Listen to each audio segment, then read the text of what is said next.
बोलो शिव पार्वती की जय हो। शिव पुराण की जय। रुद्र संहिता में उमा सहित भगवान शिव का प्रगटय उनके द्वारा अपने स्वरूप का विवेचन तथा ब्रह्मा आदि तीनों देवताओं की एकता का प्रतिपादन। ब्रह्मा जी कहते हैं, नारद भगवान विष्णु के द्वारा ही की हुई अपनी स्तुति सुनकर करुणानिधि महेश्वर बड़े प्रसन्न हुए और उमा देवी के साथ सहसा महाप्रगट हो गए। उस समय उनके 5 मुख और प्रत्येक मुख में 3-3 नेत्र शोभा पाते थे। भाल देश में चंद्रमा का मुकुट सुशोभित था। सिर पर जटा धारण किए गौर वरण शिवाले नेत्र शिव ने अपने बच्चे माफ करना धारण किए गौर वरण विशाल नेत्र शिवा ने अपने संपूर्ण अंगों में विभूति लगा रखी थी। उसके 10 भुजाएं थी। कंठ में नील चिन्ह था। उनके श्री अंग समस्त आभूषणों से विशोभित थे। उन सर्वज्ञ सुंदर शिव के मस्तक भस्ममय त्रिकुंड से अंकित थे। ऐसे विशेष गणों से युक्त महेश्वर महादेव जी को भगवती उमा के साथ उपस्थित देख मैंने और भगवान विष्णु ने पुण्य प्रिय वचनों द्वारा उनकी स्तुति की। तब पाप हरि करुणा कर भगवान महेश्वर ने प्रसन्नचित्त होकर उन श्री विष्णु देव को श्वास रूप से वेद का उपदेश दिया। मुनि उमा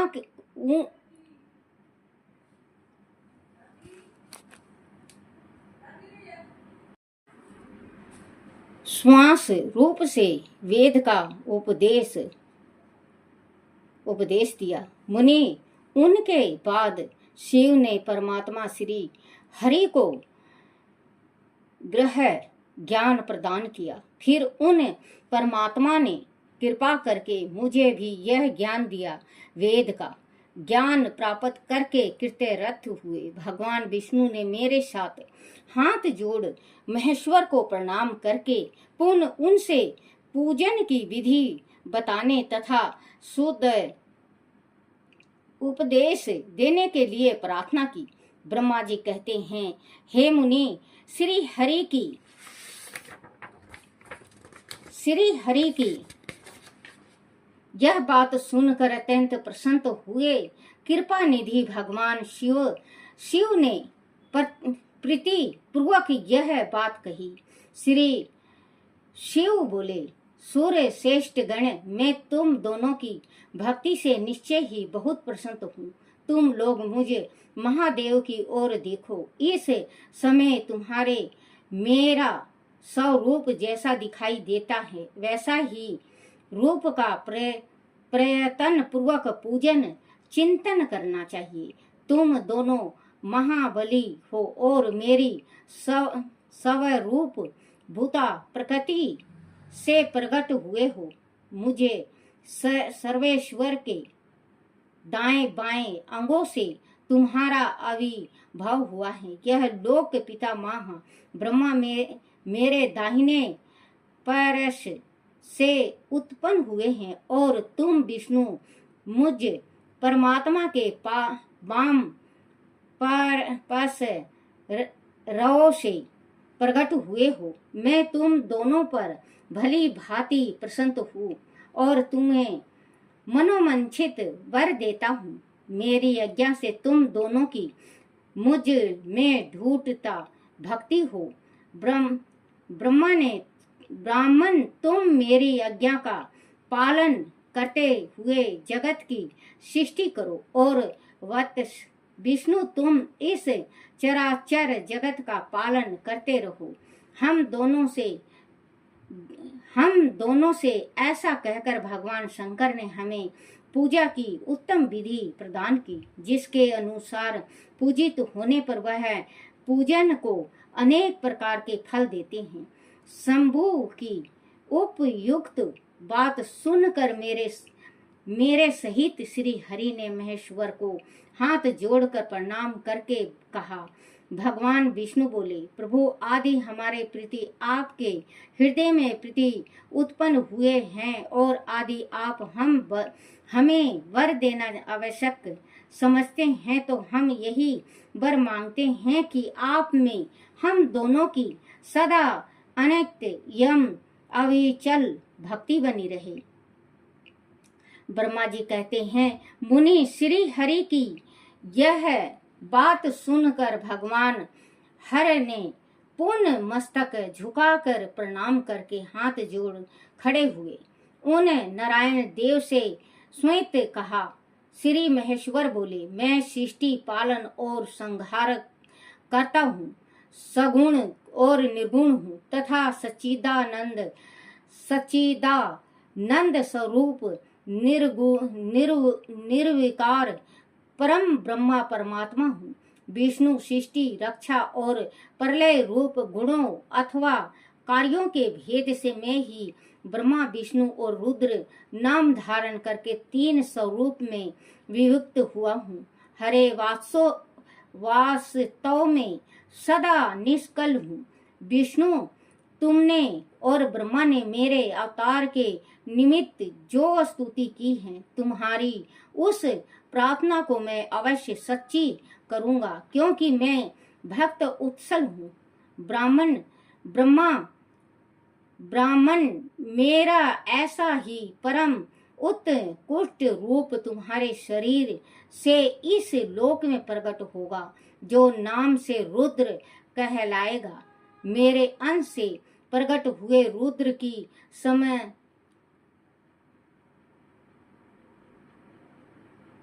लोक में प्रकट होगा, जो नाम से रुद्र कहलाएगा। मेरे अंश से प्रकट हुए रुद्र की समर्थय मुझसे कम नहीं होगी, समर्थ में मुझसे कम नहीं होगी। जो मैं हूँ वही वह रुद्र है।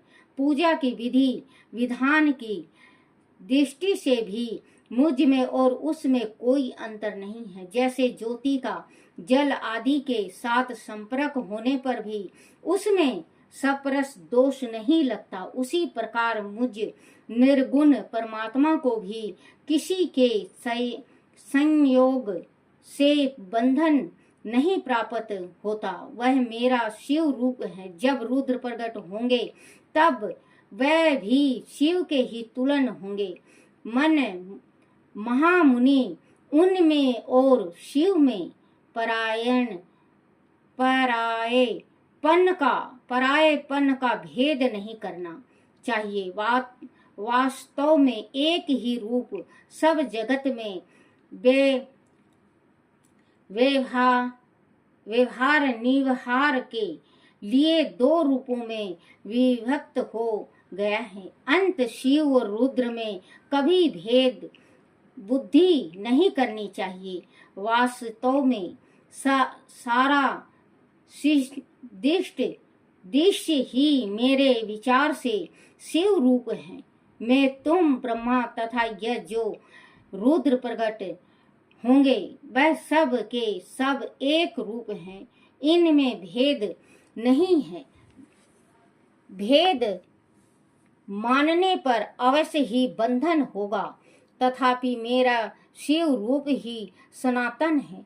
यही सदा सब रूपों का मूलभूत कहा गया है। यह सत्य ज्ञान, यह अत्यंत ब्रह्मा है, ऐसा जानकर सदा मन से मेरे अर्थात स्वरूप का दर्शन करना चाहिए। ब्राह्मण सुनो, मैं तुम्हें एक गोपनीय बात बता रहा हूँ। मैं स्वयं ब्रह्मा जी की भूकटी से प्रकट होऊंगा। गुणों में भी मेरा प्रगटय कहा गया है। जैसा कि लोगों ने कहा है, हर तामस्य प्रकृति के हैं। वास्तव में उस रूप में अहंकार का वर्णन हुआ है, उस अहंकार को केवल तामस ही नहीं, वैकारिक सात्विक भी समझना चाहिए, क्योंकि सात्विक देवगण वैकारिक अहंकार की ही सृष्टि है, यह तामस है। और सात्विक आदि भेद केवल नाम मात्र का है, वास्तुत नहीं है। वास्तव में हर को तामस नहीं कहा जा सकता। ब्राह्मण, इस कारण से तुम्हें मैं ऐसा कहना चाहिए, तुम तो इस सृष्टि के निर्माता बनो और श्री हरि इसका पालन करें, तथा मेरे अंश से प्रकट होने वाले जो रुद्र हैं वह इसका प्रलय करने वाले होंगे। यह जो उमा नाम से विख्यात परमेश्वरी प्रकृति देवी हैं, इन्हीं की शक्ति भूता वाग देवी ब्रह्मा जी का सेवन करेगी। फिर इन प्रकृति देवी से वहाँ जो दूसरी शक्ति प्रकट होगी वह लक्ष्मी रूप से भगवान विष्णु का आश्रय लेगी। तदनंतर पूर्ण काली नाम से जो तीसरी शक्ति प्रकट होगी वह निश्चय ही मेरे अंश भूत रुद्र देव को प्राप्त होगी। वह कार्य की सिद्धि के लिए वहां ज्योति रूप से प्रकट होगी। इस प्रकार मैंने देवी की शुभ स्वरूपा पराशक्तियों का परिचय दिया। इसका कार्य क्रमश सृष्टि पालन और संहार का संपादन ही है। सूर्य श्रेष्ठ, यह सब की सब मेरी प्रिय प्रकृति देवी की ही अंशभूता है। हरे, तुम लक्ष्मी का सहारा लेकर कार्य करो। ब्रह्मा, तुम प्रकृति की अंश भूता वाग देवी को पाकर मेरी आज्ञा के अनुसार मन से सृष्टि कार्य का संचालन करना चाहिए, और मैं अपनी प्रिया की अंश भूता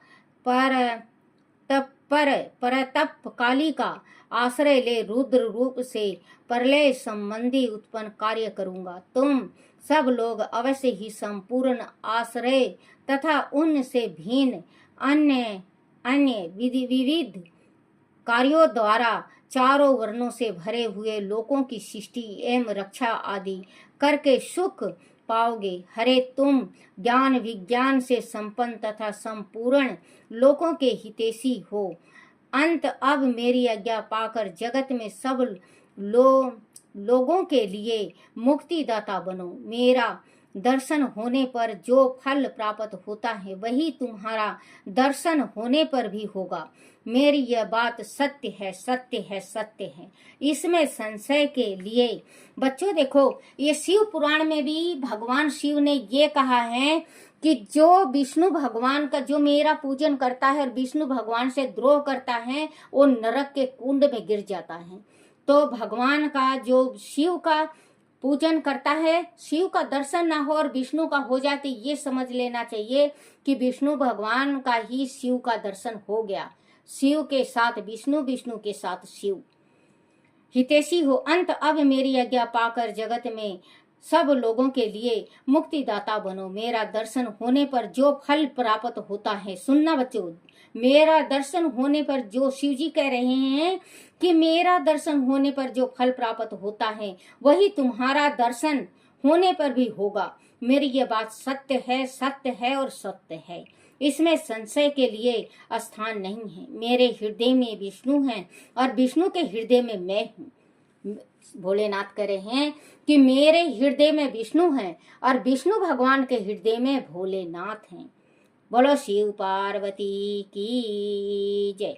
विष्णु के हृदय में मैं हूँ। जो इन दोनों में अंतर नहीं समझता वही मुझे विशेष प्रिय है। श्री हरि मेरे बाएं अंग से प्रकट हुए हैं, ब्रह्मा का दाहिना अंग से प्रकटाए हुआ है, और महाप्रलयकारी विश्व आत्मा रुद्र मेरे हृदय से प्रदुभूत होंगे। विष्णु में ही सृष्टि पालन और संहार करने वाला राज्य आदि त्रिविध गुणों द्वारा ब्रह्मा विष्णु और रुद्र नाम से प्रसिद्ध हो, तीन रूपों में पृथक पृथक प्रकट होता हूँ। साक्षात शिव गुणों से भिन्न है, वह प्रकृति और पुरुषों से भी परे हैं। अद्वितीय नित्य अत्यंत पूर्ण एवं निरंजन परम ब्रह्मा परमात्मा है। तीनों लोकों का पालन करने वाला श्री हरि भी भीतर तमोगुण और बाहर सतगुण धारण करते हैं। त्रिलोकी का संहार करने वाले रुद्रदेव भीतर सतगुण और बाहर तमोगुण धारण करते हैं तथा त्रिभुवनी सृष्टि करने वाले त्रिभुवन की बच्चों माफ करना धारण करते हैं तथा त्रिभुवन की सृष्टि करने वाले ब्रह्मा बाहर और भीतर से भी राजोगुणी ही हैं। इस प्रकार ब्रह्मा विष्णु तथा रुद्र ये तीनों देवताओं में गुण हैं, परंतु शिव गुणातीत माने गए हैं। विष्णु, तुम मेरी आज्ञा से इन सृष्टिकर्ता पितामह का प्रसन्नता पूर्वक पालन करो। ऐसा करने से तीनों लोकों में पूजनीत होगे। बोलो शिव पार्वती की जय हो। श्री कृष्ण गोविंद हरे मुरारी, हे नाथ नारायण वासुदेवाय।